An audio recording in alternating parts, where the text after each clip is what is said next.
Son las 8 horas con 21 minutos. Saludamos a la doctora Selene López, politóloga, investigadora de sistemas electorales y partidos políticos. Doctora López, bienvenida. Quisiera iniciar este diálogo a solamente 48 horas de que ingresemos en una consulta popular y referéndum aquí en Ecuador. Quisiera comenzar con su opinión sobre estos gravísimos hechos paralelos que se han dado a la campaña electoral. La violencia nuevamente está presente en este proceso de votación en Ecuador, con el asesinato el día de ayer, hace 2 días en realidad, de un alcalde, ahora un alcalde de la provincia de Azuay. Con esto van 3 alcaldes asesinados en menos de un año, 2 de ellos en el último mes. ¿Cómo pueden estos hechos afectar, influir en un proceso democrático? ¿Cómo están? Buenos días. Muchas gracias por la entrevista. Es muy importante la pregunta sobre cuál es el clima de opinión y qué tipo de contexto y qué tipo de, digamos, coyunturas pueden afectar a la consulta. Las consultas populares en Latinoamérica son, digamos, hay 2 países que abusan de las consultas populares. Ecuador y Uruguay son uno de ellos. Ecuador, en 6 de las 8 consultas que ha hecho desde el 2000 al 2023 son hechas por el Ejecutivo. En Uruguay, 6 de las 7 son hechas por la ciudadanía. ¿Qué quiero decir con esto? Que en Ecuador las consultas populares son instrumentos de validación política de quienes lo representan. Entonces, los presidentes llegan muy débiles, llegan desconocidos, no tienen experiencia política, tienen una incapacidad de acordar un modelo institucional, entonces utilizan las consultas populares para, digamos, pasar su agenda. Este es el caso de la consulta popular del domingo. Si ustedes han escuchado, yo soy experta en análisis, yo soy experta en ciencia política, en elecciones, en comunicación política, no en, digamos, en el contenido de la consulta popular. Pero si ustedes hablan con abogados o con sociólogos penalistas que realmente entienden cómo funciona la política penal, ellos van a coincidir en la idea de que no necesariamente se resuelven las necesidades de seguridad y que incluso muchos de los cambios que están en la consulta se pudieron haber gestionado por reformas en la Asamblea o algunas cosas son de política pública y no necesariamente implicaban ir a una consulta popular. La seguridad ciudadana, la política de seguridad, ¿se resuelve en una consulta popular? No. Eso es algo que la ciudadanía tiene que saber, tiene que tener claro de que la única forma de que Ecuador mejore la seguridad ciudadana es a través de la política pública, es a través de fortalecer las capacidades del Estado, es de fortalecer, digamos, todo el aparataje del Estado. A eso me refiero a los jueces, a la fiscalía, al SNAI, a la policía, a la política de bienestar social para desincentivar el delito, etc. Todo el Estado tiene que funcionar adecuadamente para que realmente los índices de seguridad mejoren. No es la consulta popular. Entonces, en ese marco, creo que la ciudadanía cada vez debe reflexionar en para qué estamos votando, qué estamos decidiendo, ¿va a resolver los problemas o no va a resolver los problemas? Ya. Le preguntaba sobre este tema de la violencia. ¿Alguna relación ve usted en cuanto a cómo puede influir? Esto es también fundamental porque, digamos, el gobierno, el timing en que los apagones, el timing en que muchas cosas han pasado a puertas de la consulta popular, digamos, complica al Ejecutivo cuando quiere validar su popularidad. Y la idea de que existe un sabotaje detrás de la falta de producción de energía, digamos, desnuda una de las características del gobierno de Noboa, y es que el gobierno necesita ciertos recursos para proyectar fortaleza cuando ha abandonado las misiones de eficiencia, protección económica y social, cuando ha abandonado la política social de bienestar. Cuando uno abandona la gestión eficiente del Estado y tiene problemas como que siguen matando a alcaldes, que hay cortes de energía, que no se hicieron las provisiones. Cuando uno abandona la gestión eficiente del Estado, aportas de una consulta popular, pues es lo que tiene, no hay para dónde. Si me pregunta cómo va a influir, pues va a influir mal, porque la gestión del Estado es ineficiente y uno tiene una consulta popular que la gente no va a leer las preguntas, que la consulta popular son instrumentos de validación política de quien nos representas. Entonces, ¿qué voy a validar? La gestión del presidente. Y si la gestión del presidente ha sido ineficiente, pues esa, digamos, esa conexión es inmediata. La gente sabe que las condiciones no han mejorado. Ahora, Selene, muy buenos días. Quizás el análisis también es importante. ¿Qué va a pasar luego de la consulta popular? No hay duda alguna que el presidente Daniel Noboa ha insistido y ha hecho de todo procurando que gane el sí, porque esto de una u otra manera va a tener cierto impacto o incidencia en las elecciones del año 2025. Él se ha pronunciado ya en el sentido de que todo lo que está haciendo va a requerir continuidad, y eso da cuenta de que no hay duda alguna de que se presentará en el 2025. Sería importante analizar qué pasaría en caso de que gane el sí. Las cosas sin duda alguna en el país no van a cambiar, pero si gana el no, tampoco. Creo que escuché una entrevista del presidente, no sé en dónde, donde él decía que incluso si gana, digamos, la reelección, los 18 meses de ahora no serían su primer mandato, sino el segundo. Yo entendería que,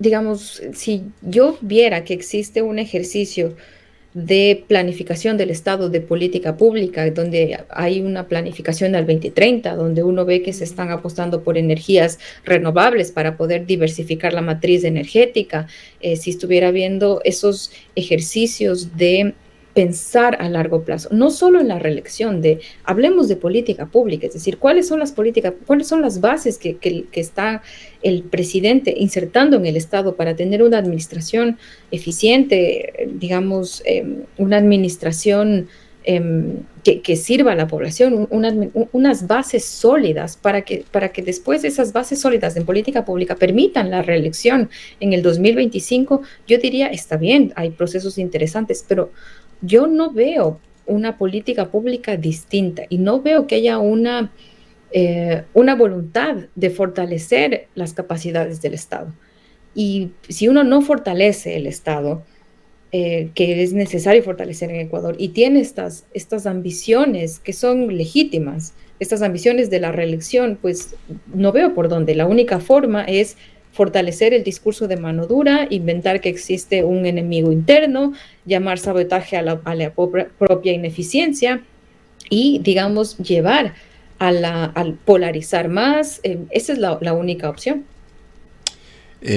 Quisiera ir a los temas de seguridad jurídica. Los casos Metástasis, Purga, Plaga, el caso de independencia judicial en forma particular, dejan a la luz de todo el país, de la opinión pública, tanto nacional como internacional, la situación realmente desastrosa de la justicia en el país, tomada por mafias de políticos y mafias criminales, es lo que se está investigando y va quedando en claro. Y el gobierno en esta consulta popular juega un poco con la analogía de que a mayor seguridad jurídica habrá un incremento en la inversión extranjera, posiblemente si existe esta relación, pero la seguridad jurídica implica muchísimos factores, como aquellos ya mencionados. En todo caso, el gobierno ha puesto una pregunta, particularmente la pregunta D sobre el arbitraje internacional, con el argumento de que esto dará seguridad jurídica y se incrementará la inversión extranjera en el país. Quisiera poner también otro elemento antes de escucharle a usted. ¿Qué podemos decir con respecto a este mismo tema, seguridad jurídica, con respecto a la ligereza con la que se actúa con los resultados de consultas populares en Ecuador?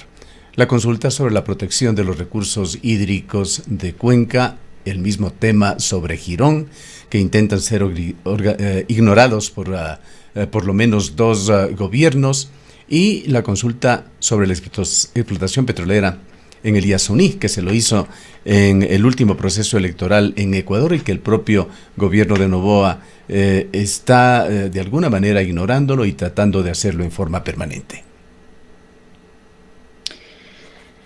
Hay un consenso a nivel mundial de que la crisis climática, la necesidad de pasar a digamos, los países se han establecido una meta al 2050 de descarbonizar sus economías, incluso, y no estoy hablando de países, digamos, europeos, donde el Estado es fuerte, sino hace 2 años Estados Unidos estableció el Inflation Reduction Act, que es una serie de incentivos para que las empresas, una serie, incluso es criticado por algunos, digamos, criticado por Europa por ser proteccionista, pero hay un consenso a nivel mundial de que el Estado tiene que hacerse cargo de desafíos que tienen una magnitud muy grande, como la crisis climática, como la desigualdad, y en el caso de Ecuador, que tiene el desafío de la seguridad, era imperante ciertos enfoques que aborden las estructuras fundamentales, las instituciones y los mecanismos. No hay forma de resolver la crisis de seguridad, no hay forma de resolver la crisis climática que afecta sobre todo, digamos, lo que usted estaba mencionando. No hay forma de respetar la decisión colectiva de dejar el petróleo bajo tierra si uno no fortalece el Estado. No hay forma de gobernar con un Estado débil. Esto es algo que la ciudadanía tiene que, digamos, entender, y que la clase política del Ecuador también no va a alcanzar con el discurso de mano dura, de sabotaje, de culpar por la propia ineficiencia, de generar un enemigo interno. No va a funcionar. Es fundamental establecer marcos institucionales adecuados para el crecimiento económico. ¿Cuándo puede venir inversión extranjera al país? Es, digamos, cuando las empresas ven que el país tiene acuerdos que se respetan, es decir, el desarrollo de un país se sienta en algo sólido, y lo más sólido es que los acuerdos se respetan. Eso es lo que la experiencia de las democracias más institucionalizadas sugiere, que las democracias que tienen instituciones políticas efectivas son más coherentes, porque van a tener más coherentes, más separadas, van a tener más posibilidades de desempeñarse en lo económico. Pero en un país donde hay apagones, en un país donde no se respeta el derecho internacional, un país que, digamos, en vez de respetarse de reconocer al adversario político, se lo está persiguiendo a través de la fiscalía, donde existe judicialización de la política, en un país donde a los académicos o expertos que alzan la voz se les denigra, no hay forma de que en un país tan conflictivo, polarizado, incluso autoritario, llegue la inversión extranjera. No va a haber forma.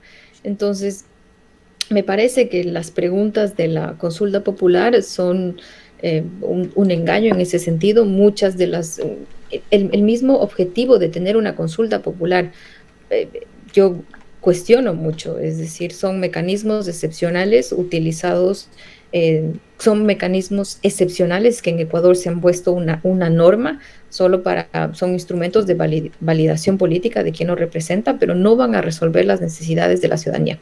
La única forma de resolver las necesidades de seguridad, de salud, de energía, es fortaleciendo el Estado, es que exista tecnocracia, es de que exista eficiencia, que exista autonomía de los poderes que pueden estar interesados en capturar el Estado.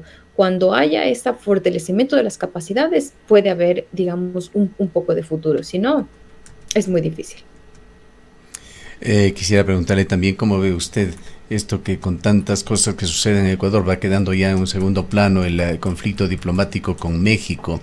Roberto Aguilar, en un reciente artículo en Diario Expreso, recordaba que Ecuador, según el Latin Barómetro, es el país en Latinoamérica o uno de los países que más desprecia los sistemas democráticos, y Ecuador al mismo tiempo ha respondido, eso se ha evidenciado en encuestas y en las redes sociales, con positivismo a esa acción tomada por decisión del presidente de la República de actuar en la forma en que lo hizo con respecto a la legación diplomática de México. Esa es una excelente pregunta. Estaba revisando, hay varios indicadores, tanto el informe de BIDEM, el Latin Barómetro, el ranking de Economics, todos acuerdan hay cosas que le ocurren solo al Ecuador, como los apagones, pero hay cosas que no, hay fenómenos que son mundiales. Y en el último informe de BIDEM, que digamos analiza cada 10 años, se muestra de que el 71% de la población mundial no viven en bajo democracias totales. Y hay un incremento en estos últimos 2 años del 48% de las personas que antes vivían en democracias y ahora no. Esto es muy evidente en Europa del Este, del Sur, en el centro de África. Hay una mayoría de la población que vive bajo autocracias o bajo de regímenes que están en procesos de autocratización. El mundo cada vez está más polarizado. Estaba leyendo también una encuesta de Ipsos que menciona que hay 59% de la población que está de acuerdo con esta frase: el país necesita un líder fuerte, no importa si rompe las reglas.